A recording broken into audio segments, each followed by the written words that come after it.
Hey everybody, James Shepard here with a great episode of the Merchant Sales Podcast. Today, we're talking about crypto acceptance. Now, this topic's become a little bit less popular lately because of this downtime where crypto, we had this crypto winter that we seem to have entered into. And we talk about that, but we also talk about what do we do during this time to make sure we're ready for the reemergence of crypto. And we talk about the trends in crypto acceptance and where we're going with that. And so a lot of really, really interesting topics. If you want to understand cryptocurrency as well as crypto acceptance and how it's going to become practical for ISOs and agents, this is a great episode for you. I want to remind you that this episode is sponsored by NMI. What a fantastic sponsor that we have, honestly. One of the premier companies in our industry, processor agnostic. They're working with the ISO world. They're working with the ISV software world. They're working in all these different worlds of payments and bringing these worlds together through fantastic technology, both gateways, virtual terminals, even physical location terminals, full omni-channel solutions, and all the really cool things you're doing with the card brands and with tap to pay and just a million things. You really need to be familiar with them. Go to nmi.com.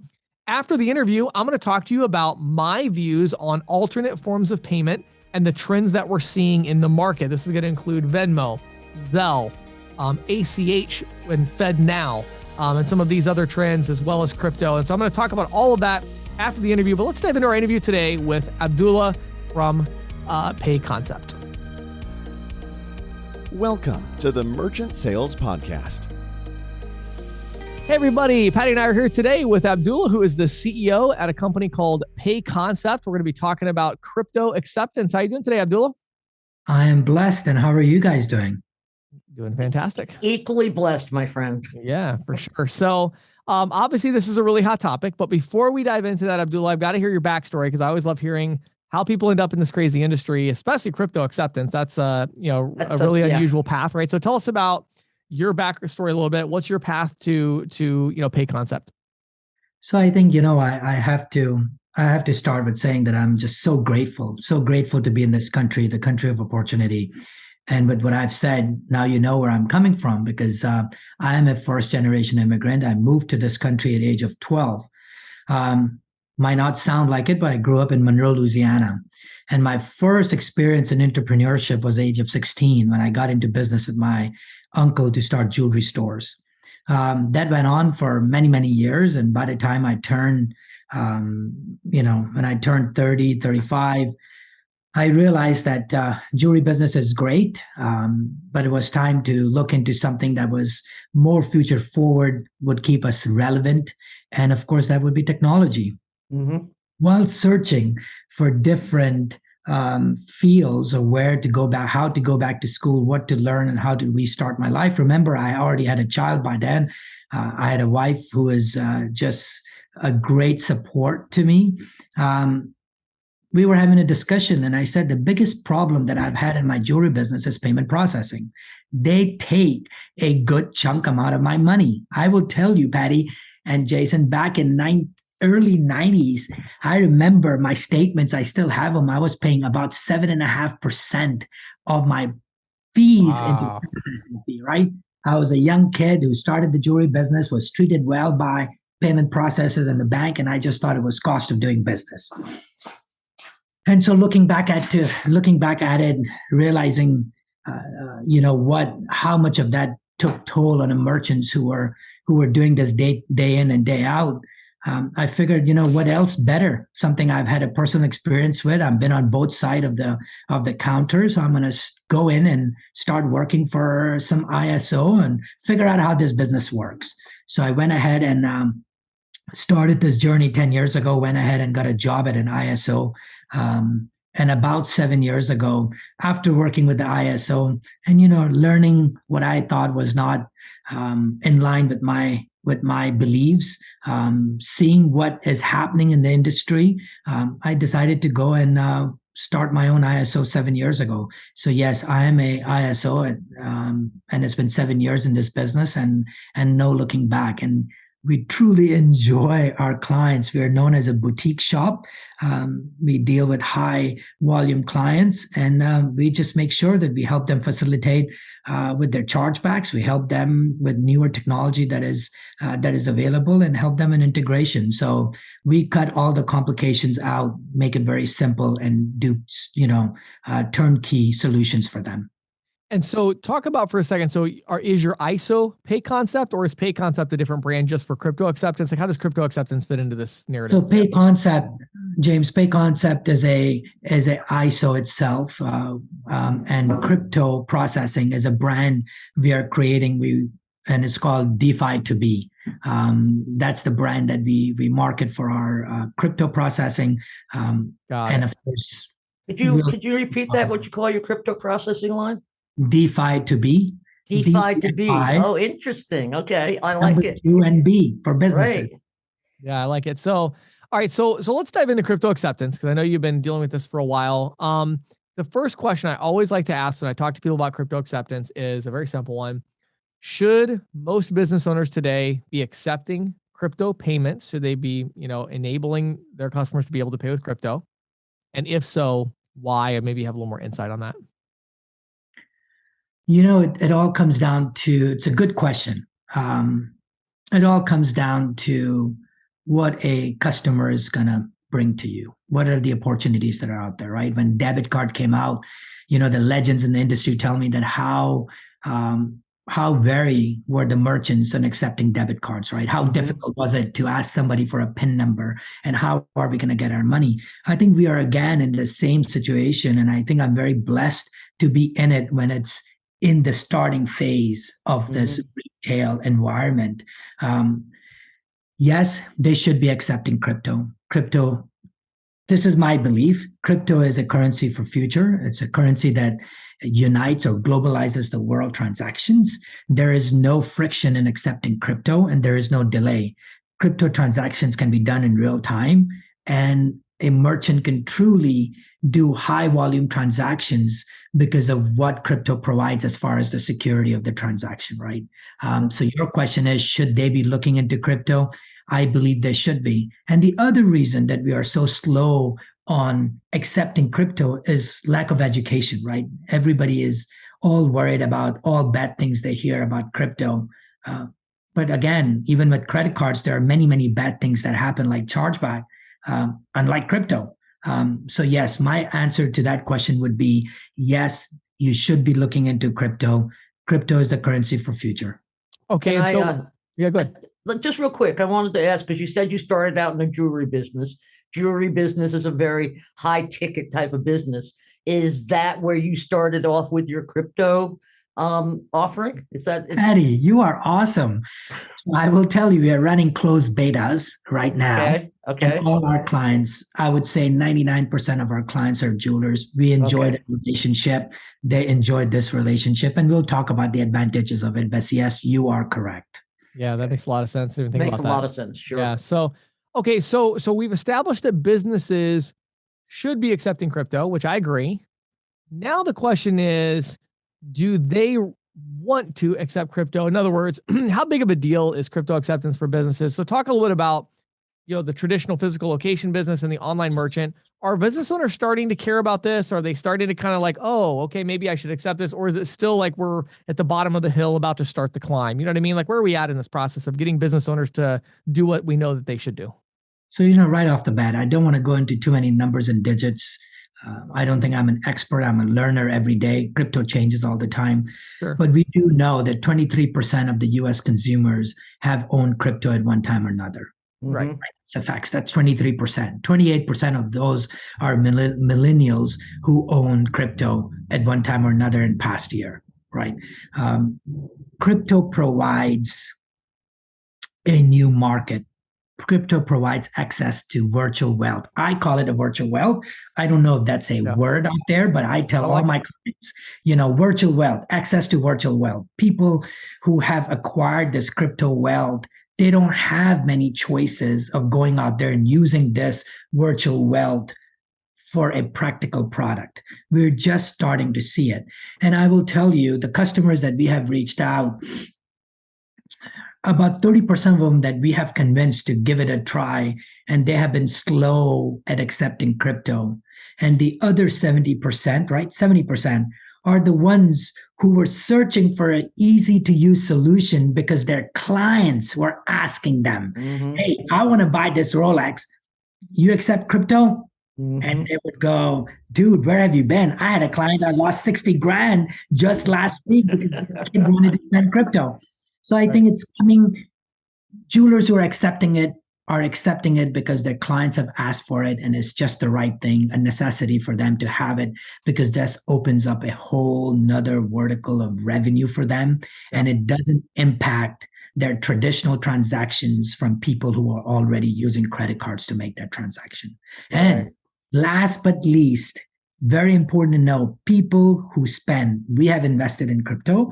People who spend crypto do not think in dollars. So when the crypto was at 69,000 in Bitcoin, when you told somebody it's 69,000, in that person's mind, it was one crypto, one slimy little crypto. I can get one crypto and buy a car, done deal.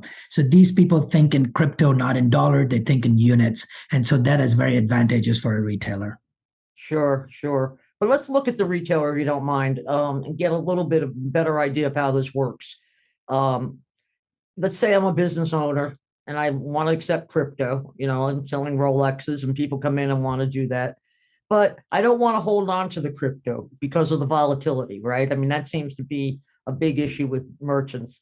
Can you explain to the audience, how it works with a company like yours, that how the diminishing of the risk, how you work to diminish that risk? If you go on the site, it will plainly tell you there is no risk. We underwrite the risk. There is no risk. So now I know, Patty, you're wondering how. So in our systems, our goal has always been to make technology simple. We wanted to create a crypto solution that would be as simple to use as credit card payment processing, or simpler. I think we have done it where it is simpler. Our mobile application allows real-time transactions. Once, for instance, a merchant accepts crypto for a product, they go ahead and process the sale. It's through a QR code or a link that is sent, or a customer can scan that off a mobile POS system into their digital wallet, press send, confirm the amount, and press send. The merchant instantaneously sees that this transaction is pending. We like to say that we approve transactions in 10 minutes.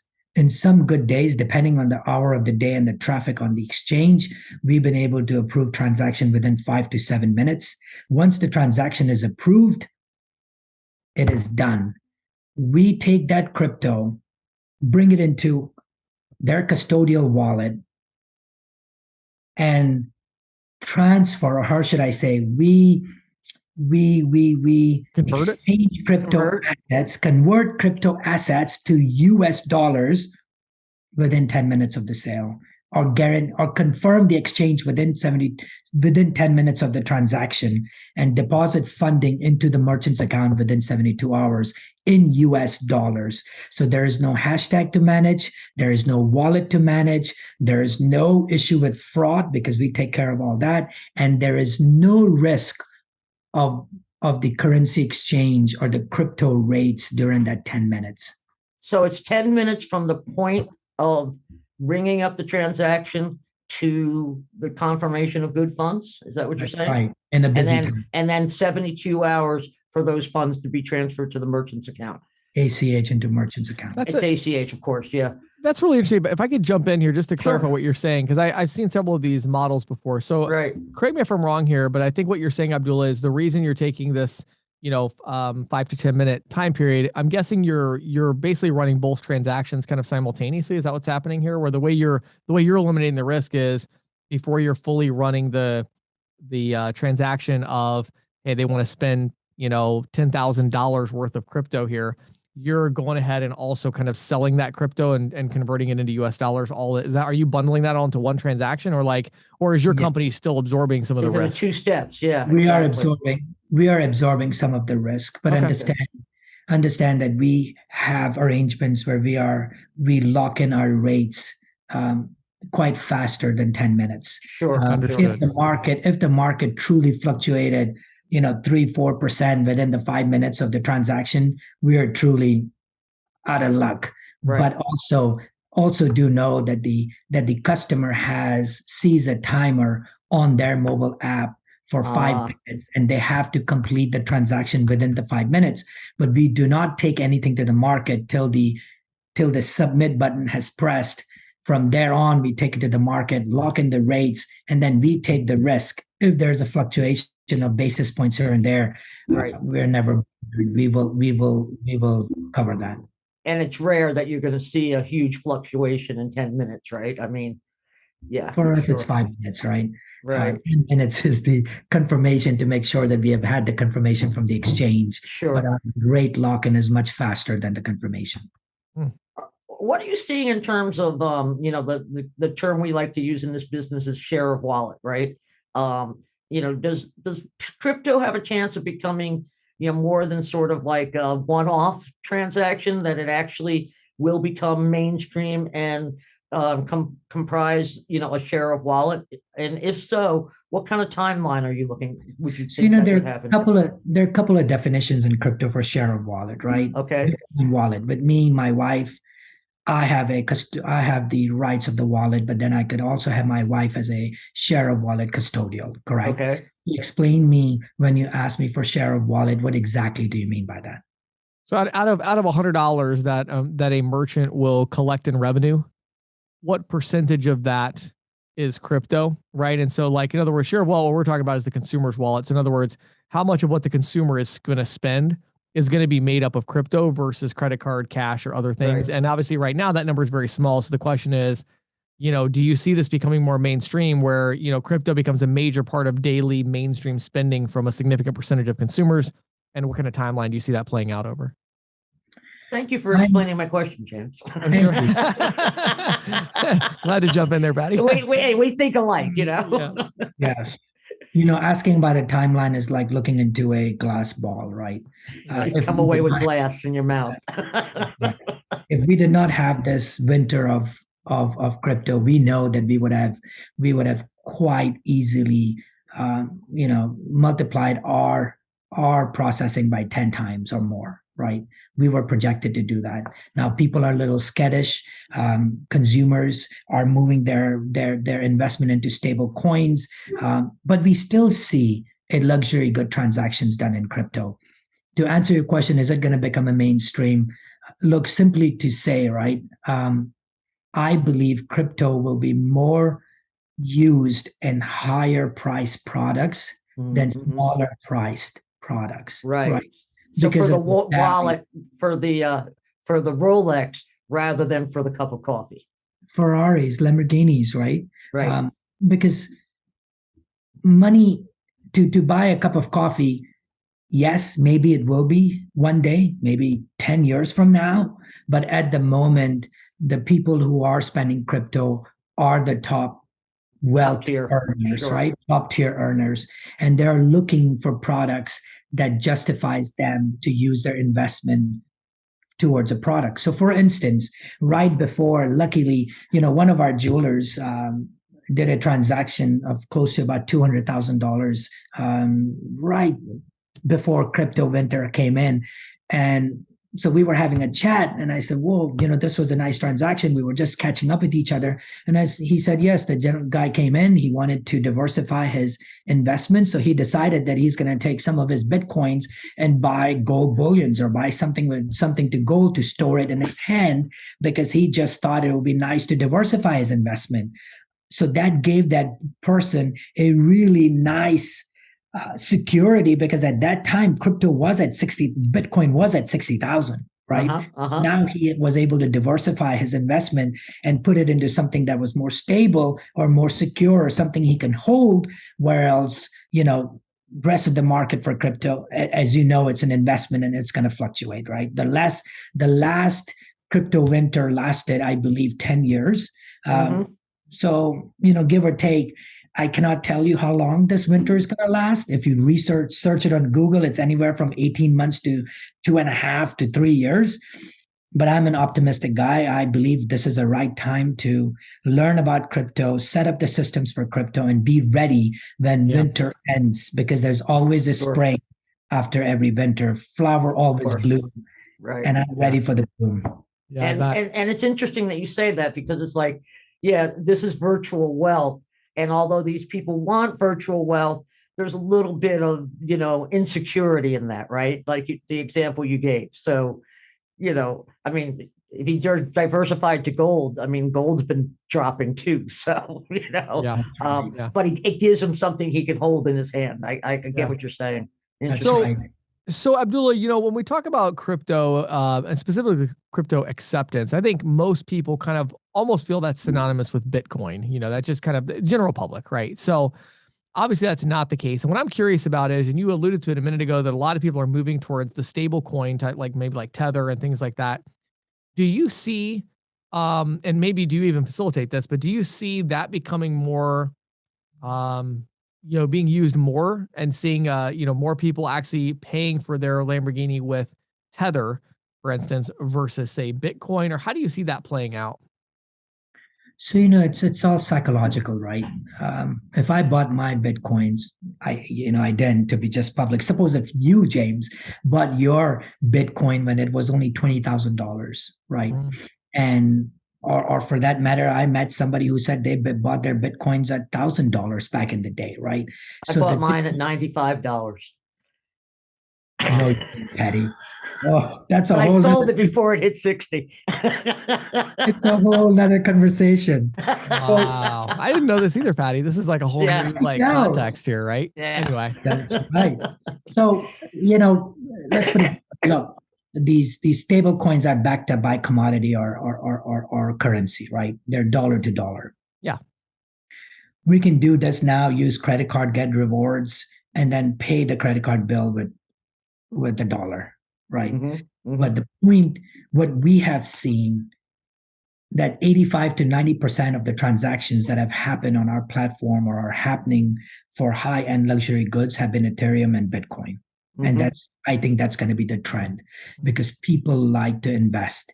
Right now, the big deal is invest all you can in crypto. It's not my suggestion, but that's what the Wire talks about. That's what we hear out there, because crypto is when crypto goes up, it's going to be a great investment to have, right? I think with that said, people will still be spending more Ethereum and Bitcoins, where they have invested money and gained appreciation on their investment, to buy luxury product. When we talk about 10 years from down, when things get mainstream, there's very well possibility that people will use stable coins. And it also depends how easily accessible are these transactions, right? Is it a mainstream now? Does every jeweler has it? Does every industry has it? Do the terminal have are able to facilitate? And of course, that will move into mainstream, and that's very well possibility that traditional stable coins will be used, because they're easy to use. You can use it globally, right?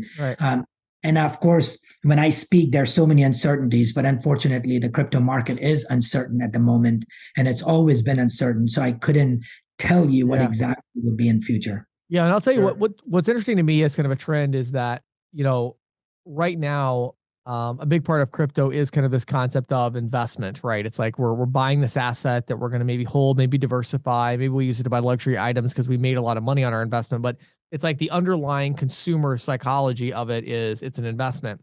Whereas just a theory on my side that I think is interesting is like, as it becomes more mainstream and the purpose for the consumer is to say, well, wait a minute, there are other benefits to this. As an example, as somebody who buys luxury items, it's not the easiest thing to actually spend $50,000 on something. Like, I actually don't have a credit card that allows me to spend $50,000 on a single transaction, especially when I'm traveling in another country. So there are actual like benefits right now in my mind, as a consumer that's not as much into crypto investing, I would say, well, you know what, if these places I wanted to go to and, things I wanted to buy, if I was fairly certain they were going to all accept crypto, right? And I'm about to go on a trip. Maybe I want to buy $200,000 in stablecoin and have that loaded in my wallet so that I can easily spend it. But I don't really know enough about crypto that I want to be the investor, right? So I just want to be able to have this convenience of being able to spend crypto anywhere in the world instantly and be able to buy whatever I want. So I guess my thought is, I was just curious if you had seen the beginnings of a trend like that, or what your kind of thoughts were on, and again, I know obviously this is all a very uncertain conversation, but I was just kind of curious about, kind of, I guess, more seeing the shift from crypto being primarily an investment where, the wealthy are buying some luxury items because, hey, they had appreciation with their investment. Let's diversify, or let's go buy something cool because we made a bunch of money, versus kind of more mainstream where people who are not as much into the investing side, but say, I kind of want to just use this to buy stuff. And for those people, are they going to turn more to the stable coin because like they don't really want to be concerned about a 20% monthly fluctuation? You know what I mean? Like they just want to be able to use the convenience of crypto. Yes, to answer yes, we have started to see that. We have started to see this, and it's funny. It's regardless of stable coin or a traditional crypto right now with fluctuation value, we still see transactions that are happening. Yeah. And the biggest Right. reason for those transactions to happen is the merchant is ready to accept the transaction, do the transaction, and it is very convenient for a person with a digital wallet to do a transaction and be done with it, right? Yeah, sure. They can do transactions around the globe. You can send out an invoice with a QR code to somebody from here to London for a purchase, and once they finalize their crypto, there is no risk for merchant, and the transaction is finalized rather than using bank wire transfers or credit card and all that good stuff. So yes, it is convenient. Cool. So I want to shift gears just a little bit here. I want to talk about ISO agent world for a minute. And so, we have this conversation. I've had several of them. I think our community, our audience is kind of like, yeah, we agree. This is going to be mainstream at some point. There's exciting things happening. But I think ISOs in general and agents especially are very lost in terms of what they should do about this. So my first question along these lines is, what are the long-term economics here? I mean, kind of the whole promise of crypto is that we're going to eliminate the cost of, transferring money. So what does that mean for ISOs and agents? Do you see the long-term being that there is still going to be this kind of inherent value in eliminating the risk for the merchant, and you're going to be able to accept fees on the transactions? Or kind of what are your thoughts on how the economics plays out for the ISO and agent, and how do they make money? So James, there's always a fee, right? I mean, we charge 1.99% a transaction fee, right? Okay. We are very much in line or in line with the market that is out there, right? So there is a opportunity for ISOs and the agents to make a residual revenue on it, right? The goal is to educate yourself of what's happening, find a partner who is willing to help you grow in this industry and provide a solution that is available. Look, AT&T. So let's put two scenarios here quickly, right? AT&T has been accepting crypto for over 2 years, but they have not done more than $150,000 in transaction. Why? Because the tickets are small. I don't know what AT&T is using accepting crypto for, but we know on the record that there are jewelers right now in California and in Miami. So in Vegas and in Miami that were doing about $300,000 per week in crypto transactions. I mean, when was the last time a agent could say, I just made 75 to 100 bibs on a transaction, right? I mean, this is silly. The point is, it is very much doable because what crypto offers to a merchant is priceless. There is no risk of chargebacks. There are no chargebacks. So when you do that transaction of $280,000 or $100,000, once the transaction is finalized, a customer cannot go back to its crypto wallet and say, I want a chargeback because I'm not happy with this product. Right. It's that deal. They have to reach out to the store owner and say, they have to resolve this issue within them. So just accepting crypto and just providing crypto service has just one of these benefits is priceless, beside the fact that it opens up the whole new vertical of revenue for merchants, right?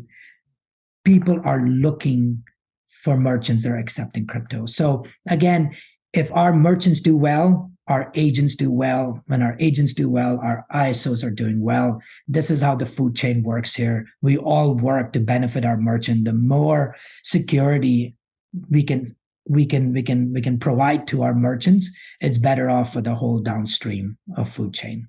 So okay. So how do you see this playing out then? Do you see a lot of other ISOs? I mean, because James and I have spoken to a few ISOs that are doing this. It doesn't seem to be mainstream at this point.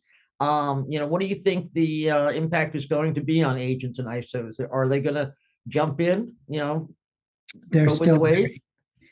They're still very doubtful of it, Mhm, and it's not their fault. Crypto is complicated. Crypto mhm, is volatile in the market. And with the crypto winter being, it gave us a benefit that many people have given up on this project, and we have a great time to test it and mhm. Yeah. and use it and provide the clients who are using it to see how it works, right? I mean, my God, we've been working at it for a while, and we're still improving our systems. So I think it's a great benefit for it to be in the winter right now. It's a great time to learn, make choices, make Yeah. right decisions, and be ready. At the end of it all, it's education, right?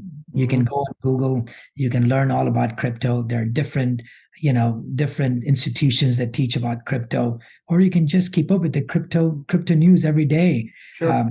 Sometimes it is hard on your heart to see what's happening, but of course, it's the future of the currency, and the first one in is going to be the winner, I guess.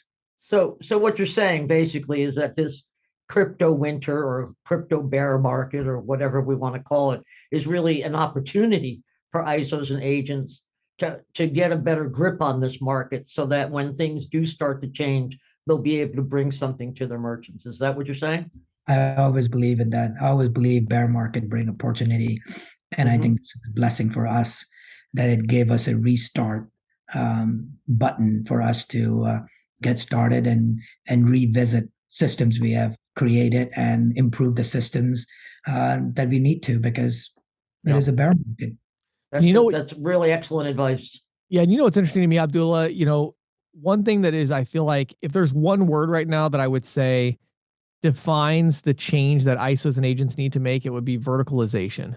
Mm. It impacts every conversation we have on the podcast. At some point, I say something like agents need to focus on verticals. And I think this is no exception to that, right? It's like, well, yeah, you probably aren't going to jump on with crypto acceptance if you're trying to sell every merchant out there, because really most merchants right now, the vast majority, I mean, they're not super interested. I mean, they might want to know something about it, but it's really not even profitable right now to go sell crypto to pizza shops or hair salons. Right. But there's a humongous opportunity for the agent that's listening that says, wait a minute, I'm going to spend the next 10 years of my life dedicated to selling payment processing services to jewelers, as you've mentioned, to, high-end luxury items, yachts, I mean, whatever it is, right? Like there's, I talked to a guy, you would enjoy talking to, actually. I talked to a guy probably 6 months ago, and like his entire business is predicated on providing crypto acceptance to yacht dealers. Like that's all he does. Wow. Nice. And every Nice time somebody vertical. sells a yacht, he makes like, 30 grand, you know what I mean? Like, because he's got this, fee, and it's like every yacht is like, $20 million, $50 million, $8 million. And like, that's what he does. And so it's like, it's so funny to me, Abdullah, because like when I got into the business about the same time you did, I got it about 12 years ago. You could actually say, when someone said, what do? You could say, I sell payment processing. And that meant something. That meant you went out to mainstream America and you put these terminals into a business. Like that's what that meant. It doesn't mean that anymore. When you say I sell payment processing, that's like saying I sell food. Right. What do you mean? You have a restaurant? Do you sell Mexican food? Is it fine dining? Do you sell like, what do you mean? Like now somebody says I sell payment processing. It's like, okay, tell me more. You sell crypto acceptance to jewelers? You sell point of sale systems to hair salons? What do you mean? Right. And so there's so much variation. And I think it just goes to show that you gotta zero in. There's like so many opportunities. And I think the key is you got to pick the 2 or 3 that are right for you. And then you go all in and really become the expert, which I think is awesome. So last question, kind of 2 questions in one for you, Abdullah. Tell us a little bit about, I'm assuming that you are looking for partnerships with ISOs and agents. talk about that a little bit, and then tell them about where they could go to learn more about, inquiring about working with you. So James, to be very transparent, we've been testing this out in a closed beta. We have a technology to bring in referral partners or agents to share in the fruits that are sowed. Right. At the moment, we are revamping our portal due to some compliance stuff.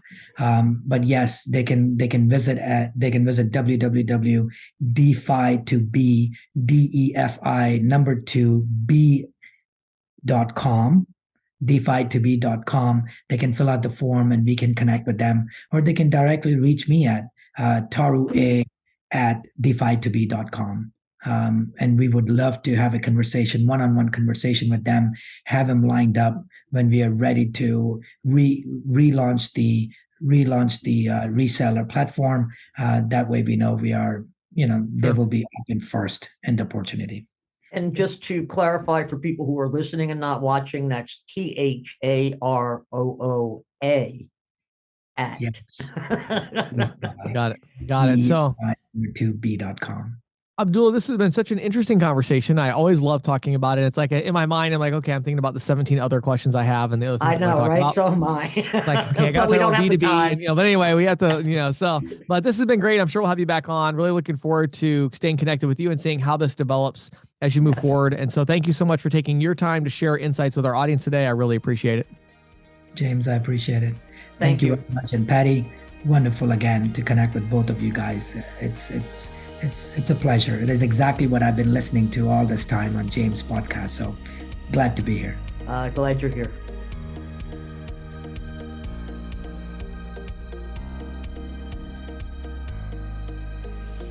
This episode of the Merchant Sales Podcast is brought to you by NMI.com. NMI is really an incredible technology provider. I actually just did a Merchant Sales Insight a couple of weeks ago where I was talking about what NMI can do for you if you're an ISO looking to build out technology partnerships. This is going to be a key differentiator, a key competitive advantage moving forward, is your ability as an agent or an ISO to be able to partner with software companies while still providing the payment processing services in many cases. And when that's what you're looking for, the company you want to work with is NMI. They have so many different resources, including a fantastic API that's going to allow the software company to build integrations themselves and enable omni-channel solutions and all kinds of really cool things on the integration side. So if you're not familiar with them, if you don't have a relationship with NMI, you really need to have one. Maybe you already have a relationship, meaning you can sell NMI, but maybe all you've sold is the virtual terminal, or maybe all you've sold is the e-commerce integrations, right? For as a gateway for shopping carts, but you've never actually done more of an advanced deal with them. Let me encourage you to reach out to nmi.com. Tell them that you want to learn more about what they have to offer. You want to learn more about how they can help you integrate with software companies. Have some conversations, get to know them better. I've been talking about it a lot lately, but I just really believe that right now there are just certain companies in the industry that you really want to know people at that company because of what they can offer you as the industry continues to shift and change over time. NMI.com being right at the top of that list. So head over to nmi.com, reach out, let them know you heard about them on the Merchant Sales Podcast.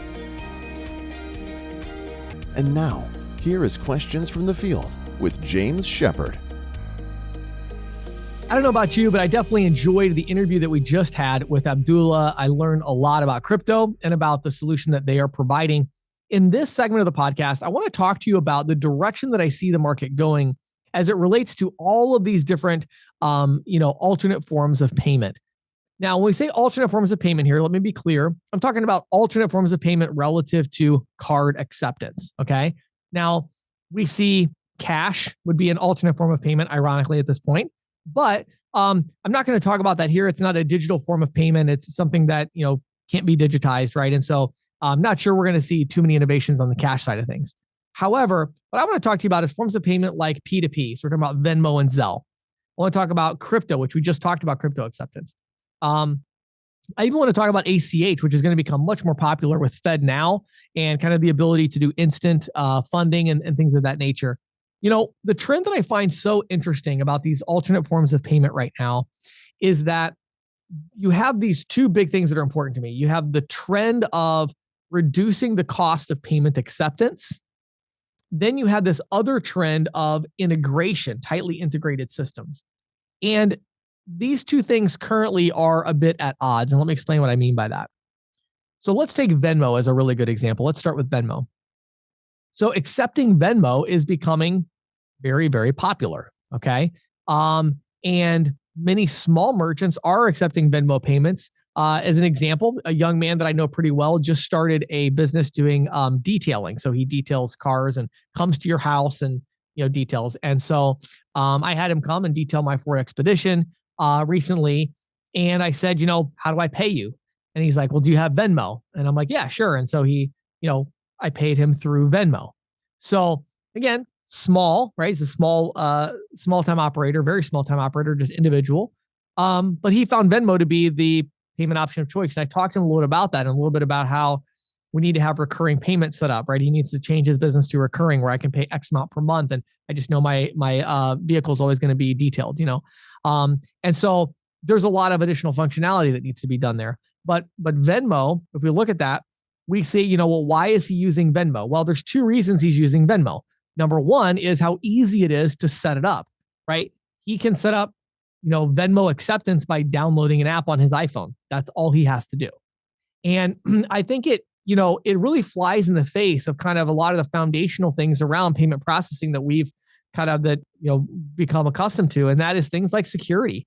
There was no underwriting process for him to get set up to accept Venmo. It's like he's a person and he's going to accept Venmo from another person. And so it's this P2P, but what we're seeing is more and more that P2P is actually becoming, B2P. And so actually it's a business that's accepting these payments, but they're accepting it as a person because it's so simple and easy to set up.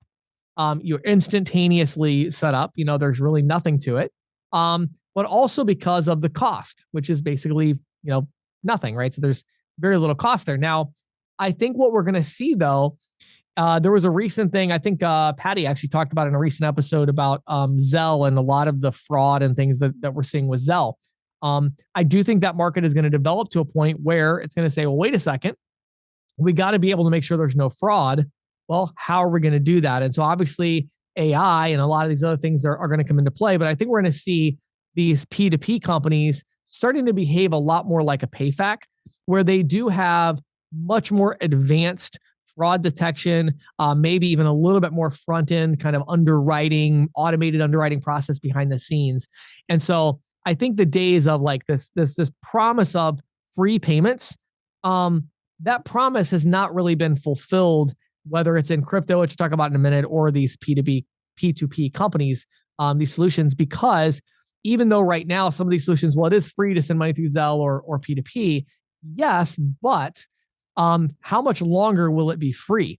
How much longer are these companies going to say, sure, we'll take all the fraud, we'll take all these, manage all of this and deal with that. And so right now the idea is, well, they don't do anything about fraud, right? So if you get ripped off through Venmo and you pay somebody through Venmo and then they don't do what you want, as an example, a really good example here, in this case, I paid this young man to detail my vehicle. Well, what if I would have paid him and then he would have left and never come back and didn't detail my vehicle? What would I have done?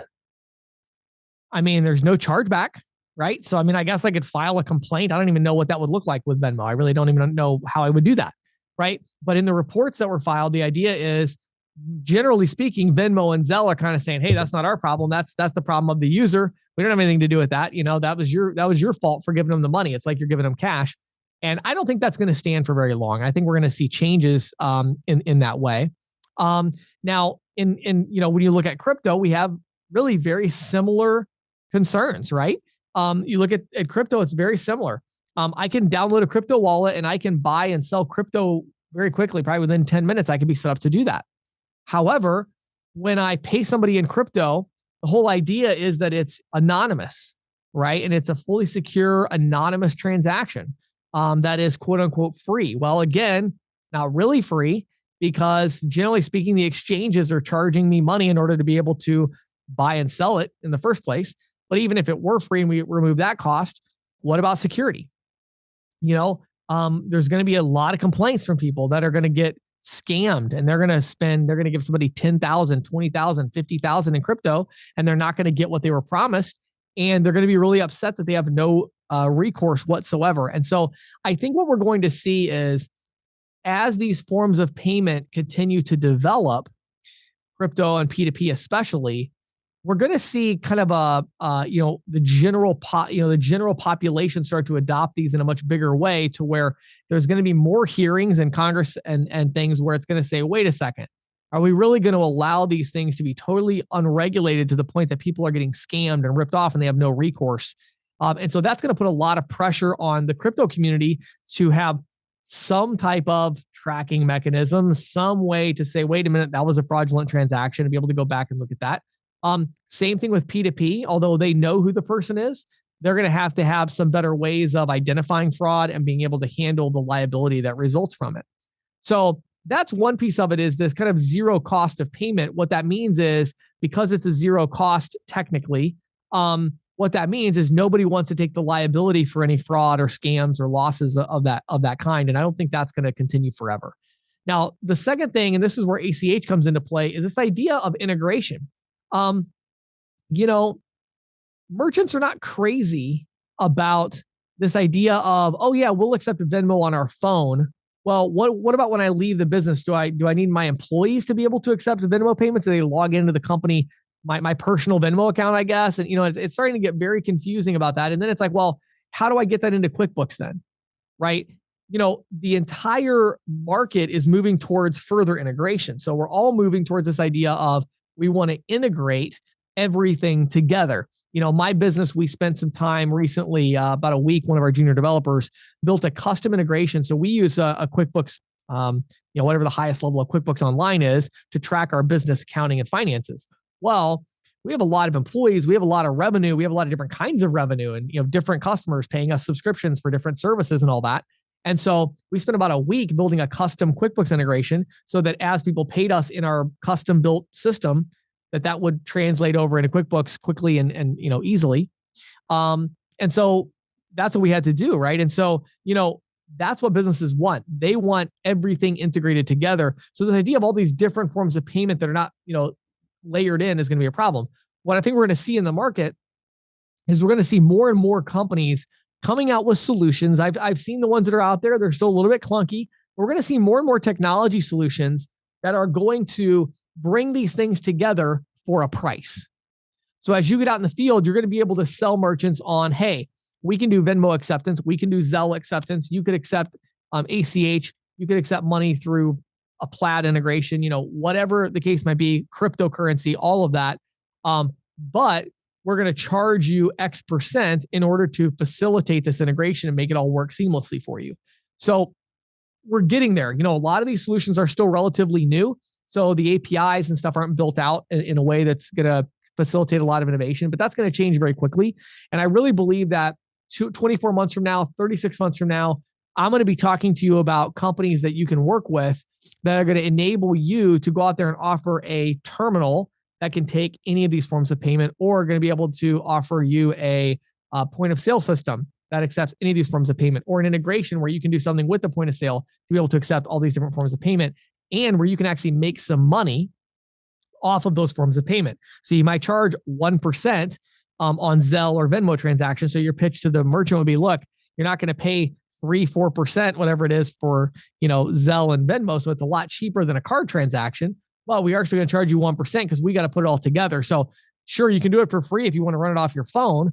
That's really annoying, because now you have to, how do you do that, right? Wouldn't it be better to just pass an extra 1% on to the customer that wants to pay with Venmo or pay with Zelle, and then no cost for you, Mr. Merchant, but we're still collecting 1% to facilitate all of this. So I think that's the direction that we're going to see in the market. And I think ACH is going to end up being something very similar to that, where it's fully integrated as an option that can be utilized. I think ACH is still going to be much more prevalent with card not present. And I also believe that we're going to see a lot of things related to making it much easier to pay with ACH. Let me give you an example of how this could work. And this may already exist, I don't know.